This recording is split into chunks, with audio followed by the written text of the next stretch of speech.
दोस्तों, आज का जो हमारा पहला चैप्टर है वह है प्राचीन भारत के विविध पहलू। लेकिन अगर इतिहास के क्रम से देखा जाए तो विविध पहलू जो है वो आखिरी में आते हैं, लेकिन हम लोग रिवीजन कर रहे हैं तो जो आखिरी है वहाँ से हम रिवीजन करेंगे और जो इम्पोर्टेंट पॉइंट्स हैं उसी का बस रिवीजन करेंगे। बाकी सारी चीज़ें स्किप करते जाएंगे जो आप लेक्चर में पढ़े भी होंगे, और यहीं से सवाल भी पूछे जाते हैं। तमाम जो वनडे एग्ज़ाम होते हैं वहाँ पे, ठीक है। तो प्राचीन भारत के विविध पहलू में सबसे पहले नामकरण को देखेंगे कि भारत के अलग अलग नामों को किसने क्या कहा। यूनानी लोगों ने, तो आइए शुरू करते हैं। यूनानी लोगों ने सबसे पहले भारत को इंडिया कहा। चीन के जो लोग थे, चीनी जो थे, उन्होंने तिएनचू या चुआनतू या इनतू, इन नामों से भारत को पुकारा। अलग अलग एग्ज़ाम में ये आए भी हैं क्वेश्चन शब्द। फारसी और अरबी लोगों ने भारत को हिंदुस्तान कहा। इत्सिंग ने जो है भारत को, इत्सिंग जो चीन का ही एक यात्री था, उसने जो है भारत को आर्य देश या ब्रह्म राष्ट्र कहा। फिर हम आगे बढ़ते हैं तो देखते हैं कि प्राचीन काल में जो है प्रमुख शिक्षा के केंद्र कौन कौन से थे। तो सबसे पहले देखेंगे तक्षशिला। तक्षशिला जो वर्तमान में है रावलपिंडी में, पाकिस्तान में पड़ता है, और चाणक्य जो है यहाँ के आचार्य थे। और तक्षशिला की स्थापना की बात की जाए तो भरत के जो है पुत्र थे तक्ष, उन्होंने ही जो है तक्षशिला की स्थापना की थी। सबसे इम्पोर्टेंट फैक्ट पे आते हैं नालंदा। नालंदा विश्वविद्यालय की स्थापना जो है गुप्त शासक कुमार गुप्त प्रथम ने 415 से 455 ईस्वी के दौर में ये रहे, इन्होंने किया था। और नालंदा जो विश्वविद्यालय था महायान बौद्ध शिक्षा केंद्र था उस समय। हुएनसांग यहाँ पे अध्ययन किए, और जब हुएनसांग यहाँ पे अध्ययन करने आया था तब यहाँ के जो कुलपति थे वो थे सीलभद्र, ठीक है। वर्तमान में ये जो है राजगीर बिहार में है, ठीक। वल्लभी जो भी प्राचीन में एक जो है शिक्षा का प्रमुख केंद्र रहा, ये गुजरात में है। और ये हीनयान जो है शिक्षा का केंद्र था। यहाँ पे हीनयान से संबंधित जो है, हीनयान जो है एक बौद्ध धर्म का ही पार्ट्स है, जैसे महायान और हीनयान, ठीक है। विक्रमशिला की बात की जाए तो विक्रमशिला की स्थापना जो है धर्मपाल ने किया था, और 1203 ईस्वी में जो है इसको ध्वस्त कर दिया था बख्तियार खिलजी ने, जो मोहम्मद गौरी का सेनापति था। और ये सभी जो है अफ़गान के रहने वाले थे। फिर अगर जो है हम प्राचीन काल में देखें, विज्ञान और प्रौद्योगिकी को देखें, तो हर क्षेत्र में कुछ न कुछ इम्पोर्टेंट बातें हैं, और वहाँ से जुड़े हुए जो व्यक्तित्व हैं हमारे एग्ज़ाम के पॉइंट ऑफ व्यू से महत्वपूर्ण हो जाते हैं, तो उनको देखते चलेंगे। गणित की बात की जाए तो अंक गणित की गणना का सर्वप्राचीन उल्लेख जो है ऋग्वेद में मिलता है। बोधायन जो थे वो रेखा गणित से संबंधित हैं। आर्यभट्ट ने एक पुस्तक लिखी है जिसका नाम है सूर्य सिद्धांत पुस्तक। खगोल विज्ञान की बात की जाए तो आर्यभट्ट, पता ही है आपको, ग्रहों की स्थिति, चंद्र ग्रहण, सूर्य ग्रहण के बारे में इन्होंने बताया है ना। अगर ज्योतिष विज्ञान को देखा जाए तो बराहमिहिर का नाम सबसे ऊपर आता है, और इन्होंने 2 प्रमुख पुस्तकें लिखी, बृहत संहिता और पंच सिद्धांतिक पुस्तक। ये बृहत संहिता एग्ज़ाम में पूछी भी गई है। भौतिक शास्त्र की बात की जाए तो भौतिक शास्त्र में जो आधार है वो परमाणुवाद है, और इसके जो है इससे संबंधित कणाद थे। परमाणुवाद का सिद्धांत दिया कणाद ने, और इन्होंने वैशेषिक दर्शन को भी प्रतिपादित किया था। 6 जो है दर्शन है भारतीय दर्शन में, उसमें एक वैशेषिक दर्शन भी है। रसायन से संबंधित रहे नागार्जुन, और ये एक बौद्ध दार्शनिक थे, और पारा का आविष्कार किया है नागार्जुन ने। चिकित्सा में देखा जाए तो सुश्रुत और चरक संहिता आपको पता ही होगा।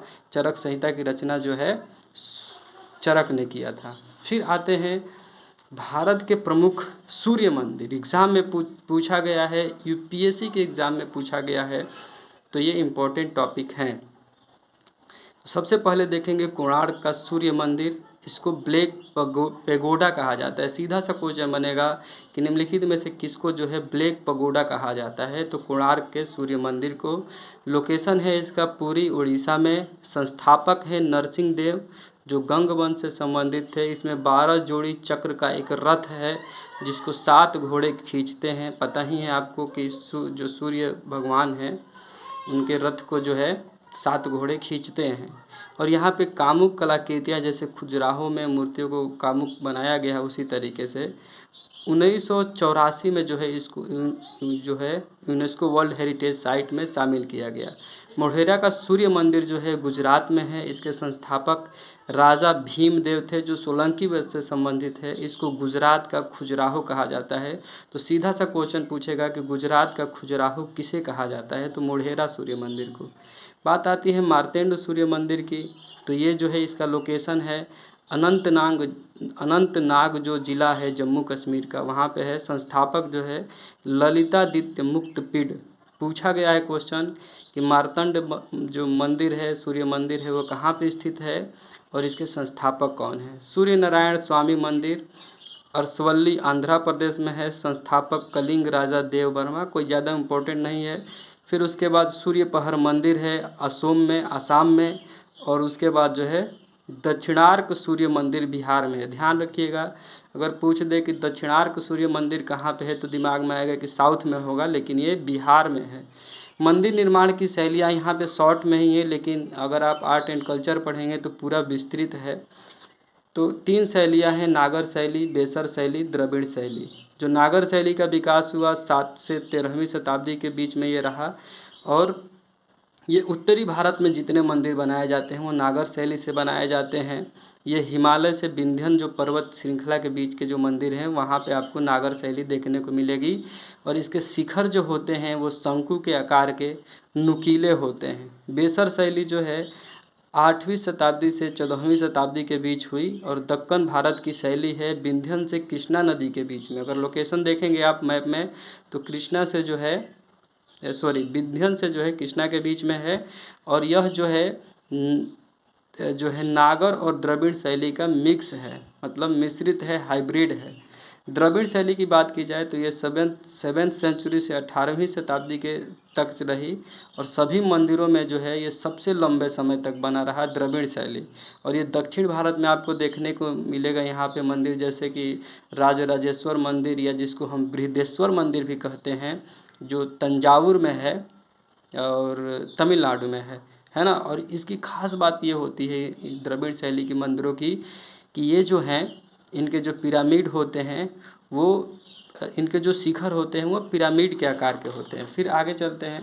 भारत के जो प्रमुख संभवत, बार बार यहाँ से क्वेश्चन पूछे जाते हैं, तो उसमें सबसे पहला है विक्रम संभवत। आरंभ होता है 57 BC यानी बिफोर क्रिस्ट में होता है। उज्जैन के शासक विक्रमादित्य द्वारा शकों पर विजय प्राप्त करने के उपलक्ष्य में आरंभ किया गया था। किसके द्वारा? उज्जैन के शासक विक्रमादित्य द्वारा जो है शकों पर विजय प्राप्त करने के उपलक्ष्य में आरंभ किया गया था। फिर आता है शक संवत जो बहुत ही इम्पोर्टेंट है। 78वीं ईस्वी में इसको जो है शुरू किया गया था। 78 ईस्वी में कुषाण शासक कनिष्क ने जो है शकों पर विजय प्राप्त करने के उपलक्ष्य में इसको स्टार्ट किया था। और यह हमारे देश का, भारत का राष्ट्रीय पंचांग है।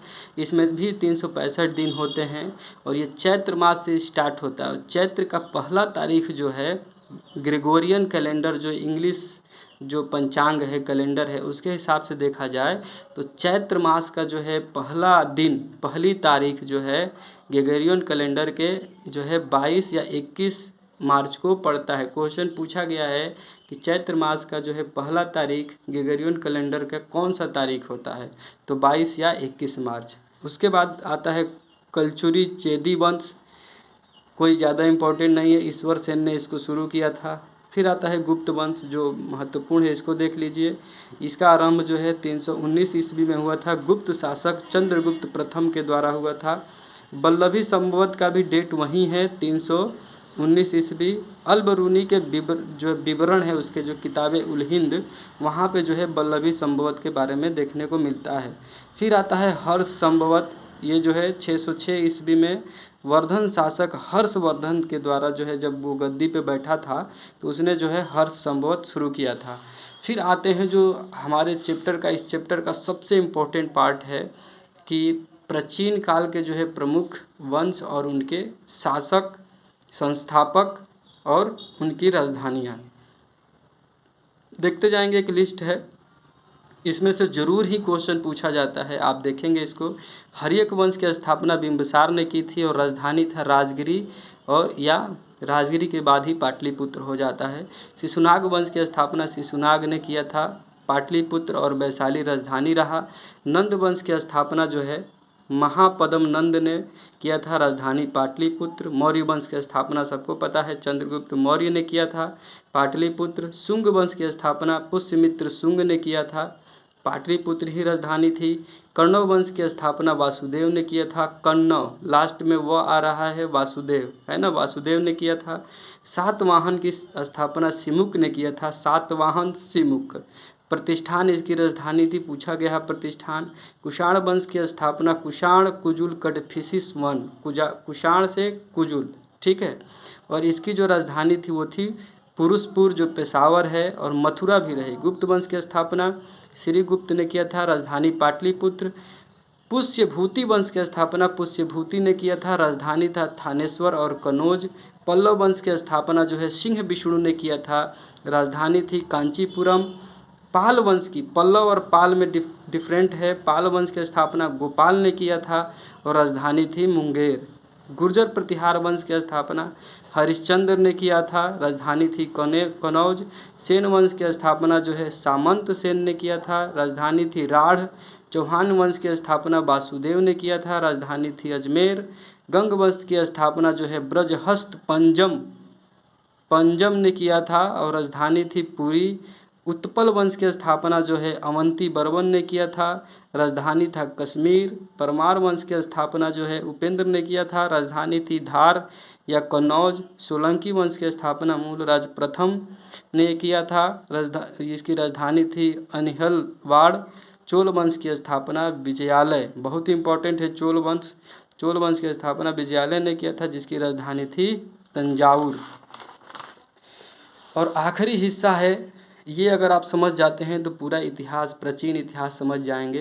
प्राचीन भारत का संक्षिप्त घटनाक्रम। सबसे पहले प्रागैतिहासिक काल स्टार्ट होता है, जब मानव की उत्पत्ति होती है तब से, और 3000 ईसा पूर्व तक यहाँ पे आदि मानव का दौर था। और ये सबसे लंबा मानव इतिहास का सबसे लंबा दौर रहा है, जब से वो मतलब मानव की उत्पत्ति हुई है ना। इसको 3 पार्ट में बांटा गया है, पूरा पाषाण काल, मध्य पाषाण काल, नव पाषाण काल। पूरा पाषाण काल में आग का आविष्कार होता है, मध्य पाषाण काल में पशुपालन के बारे में लोग सीख जाते हैं, और नव पाषाण काल में जो सबसे बड़ी क्रांति हुआ पहिए का आविष्कार।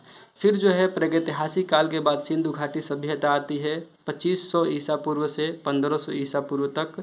सिंधु घाटी सभ्यता एक नगरीय सभ्यता थी, कांस्य युगीन सभ्यता थी और व्यापार आधारित थी, यहाँ पे व्यापार होता था। सिंधु घाटी सभ्यता के बाद जो है वैदिक काल आता है, जो इसको 2 पार्ट में डिवाइड किया जा सकता है, जो है 1500 बीसी से 1000 बीसी वैदिक काल का समय रहा। जो प्रमुख ग्रंथ रहा वो ऋग्वेद था। 1000 बीसी से 6000 बीसी जो है उत्तर वैदिक काल था। इसमें 3 प्रमुख ग्रंथ नहीं आप कह सकते हैं, वेद कह सकते हैं, यजुर्वेद, सामवेद, अथर्ववेद। और लोहे की जानकारी हो जाती है उत्तर वैदिक काल में, लेकिन उसका प्रचंड रूप आपको देखने को मिलेगा महाजनपद काल में। फिर उसके बाद जो है जो धार्मिक सुधार वाले समय था, जैन धर्म आता है, फिर बौद्ध धर्म आता है। फिर उसके बाद जो है 16 महाजनपदों का काल रहा, 600 ईस्वी से जो है आपका 322, 600 जो है आपका ईसा पूर्व से जो है 322 ईसा पूर्व। और यहीं पे मगध का भी आपको उत्कर्ष देखने को मिलेगा। जब इस चैप्टर को हम पढ़ते जाएंगे, हम आखिरी से जो है शुरू की तरफ पढ़ रहे हैं, तो धीरे धीरे हम चीज़ें सीखते जाएंगे। फिर उसके बाद मौर्य काल आता है 322 बीसी से 185 बीसी तक, और अशोक, चंद्रगुप्त मौर्य, बिंदुसार इसी के दौरान आपको देखने को मिलेंगे। उसके बाद जो है विदेशी आक्रमण का काल रहा 183 बीसी से जो है 320 ईस्वी तक। इसमें जो है सबसे पहले ये क्रम पूछा जाता है, सबसे पहले भारत पे आक्रमण जो है प्राचीन काल में बैक्टीरियन ने किया, फिर उसके बाद पार्थियन आए, फिर उसके बाद शक आए, और फाइनली कुषाणों ने जो है यहाँ पे भारत पे आक्रमण किया। तो बैक्टीरिया, पार्थियन, शक और कुषाण सबसे आखिरी में आक्रमण करते हैं प्राचीन भारत के समय में। दक्षिण भारत में जो है आप देखेंगे वहीं इतिहास, तो संगम काल का इतिहास रहा, जो है 65 बीसी से जो है 250 ईस्वी तक। इसमें 4 जो है राज्य थे जो दिखाई पड़ते हैं, चेर, चोल और पांड्य। पढ़ेंगे सबके बारे में। फिर जो है गुप्त साम्राज्य की बात आती है। 319 ईस्वी से 520 ईस्वी प्राचीन भारत का स्वर्ण काल कहा जाता है। बार बार क्वेश्चन पूछा गया है कि किस जो है काल को प्राचीन भारत का स्वर्ण काल कहा जाता है, तो वो है आपका गुप्त काल। ठीक है। फिर छोटे राज्यों का उदय होता है 500 ईस्वी से 600 ईस्वी के मध्य में। जैसे वल्लभी में जो है मैत्रक वंश, थानेश्वर में पुष्यभूति वंश, कनौज में मोखरी वंश, बंगाल में चंद्र वंश। ये मिलाने को पूछ सकता है कि वल्लभी में जो है मैत्रक वंश, थानेश्वर में पुष्यभूति वंश, कनौज में मोखरी वंश और बंगाल में चंद्र वंश जो है ये संबंधित है इनसे। फिर उसके बाद फाइनली जो है हर्षवर्धन काल आता है 606 से 647 ईस्वी में, और यहीं पे जो है हुणों को आक्रमण होता है। तो इस तरीके से दोस्तों हमारा जो है ये पहला चैप्टर प्राचीन भारत के विविध पहलू जो है ये समाप्त होता है ना। अगर वीडियो अच्छा लगे तो शेयर कीजिए, हमारे चैनल को सब्सक्राइब कीजिए। बहुत बहुत धन्यवाद।